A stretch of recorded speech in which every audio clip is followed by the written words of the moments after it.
So Axia technologies എന്ന് പറയുന്നത് കഴിഞ്ഞ 10 വർഷമായിട്ട് ട്രിവാൻഡ്രത്ത് വർക്ക് ചെയ്യുന്ന ഒരു കമ്പനിയാണ്. ഗ്ലോബൽ ഓട്ടോമോട്ടീവ് കമ്പനികൾക്ക് എല്ലാവർക്കും ഡിജിറ്റൽ കോക്പിറ്റും ക്ലസ്റ്റേഴ്സും ഒക്കെ സോഫ്റ്റ്വെയർസ് നൽകുന്ന automotive software provider service providers ആണ് ഞങ്ങൾ AUTOSAR Android Linux QNX verification validation അങ്ങനെയുള്ള പല മേഖലകളിൽ ഞങ്ങൾ വർക്ക് ചെയ്യുന്നുണ്ട്. ഞങ്ങളുടെ പ്രീമിയം കസ്റ്റമേഴ്സ് എന്ന് പറയുന്നത് ഫോർഡ്, BMW, വോൾസ്വാഗൻ അങ്ങനെയുള്ള എല്ലാ OEMസിന് വേണ്ടിയിട്ട് ഞങ്ങൾ കസ്റ്റമൈസ് ചെയ്ത് അല്ലാതെയൊക്കെ സപ്പോർട്ട് ചെയ്യുന്നുണ്ട്, സോഫ്റ്റ്വെയർ സപ്പോർട്ട്. അതിൽ BMW ഞങ്ങളുടെ സോഫ്റ്റ്വെയർ പാർട്ണറാണ്. സോ BMWയുടെ ബ്രാൻഡ് സോഫ്റ്റ്വെയർ പാർട്ണർ എന്ന് പറയുന്നത് ആക്സിയ ടെക്നോളജീസ് ആണ്.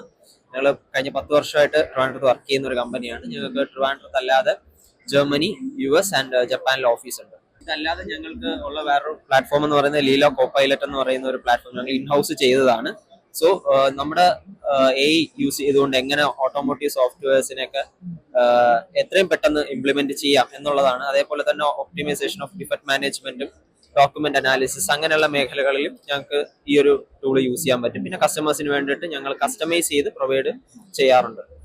ഇല്ല, കേരളത്തിൽ ആദ്യമായിട്ടാണല്ലോ ഇങ്ങനെ ഒരു ഗ്ലോബൽ സമ്മിറ്റ് വരുന്നത് ഇൻവെസ്റ്റേഴ്സിനെയും ഇതുപോലുള്ളവരെ. അപ്പൊ ആ ഒരു പ്രോഗ്രാം എത്രത്തോളം നിങ്ങളുടെ പ്രോഡക്റ്റിനെ ഹെൽപ്പ് ചെയ്യും?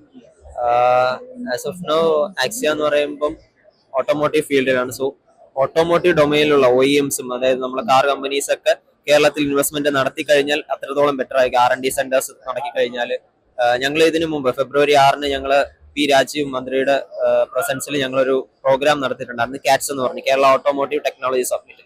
അതിൽ കേരളത്തിലും അല്ലെങ്കിൽ വേൾഡിൽ തന്നെ ഉള്ള എല്ലാ ഓട്ടോമോട്ടീവ് കമ്പനീസിന്റെയും ഹെഡ് അവിടെ പ്രസംഗിച്ചിട്ടുണ്ടായിരുന്നു, സംസാരിച്ചിട്ടുണ്ടായിരുന്നു.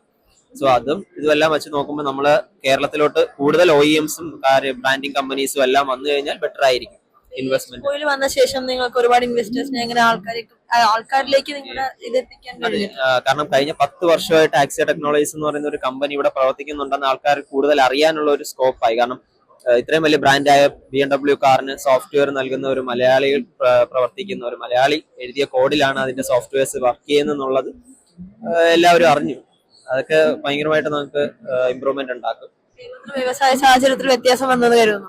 ഉറപ്പായിട്ടും. കാരണം എത്രത്തോളം ഇൻവെസ്റ്റ്മെന്റ് ആണ്. ഇന്നലെ തന്നെ വിഴിഞ്ഞം തുറമുഖ പദ്ധതി ആയാലും സെൻട്രൽ ഗവൺമെന്റ് ആയാലും അത്രത്തോളം ഇൻവെസ്റ്റ്മെന്റ് ആണ് അവർ പ്രഖ്യാപിച്ചിട്ടുള്ളത്. അതെല്ലാം നടക്കട്ടെ എന്നുള്ള പ്രാർത്ഥനയും വിശ്വാസവും ഉണ്ട്. നടന്നു കഴിഞ്ഞാൽ നമ്മുടെ കേരളം വീണ്ടും വികസിക്കും.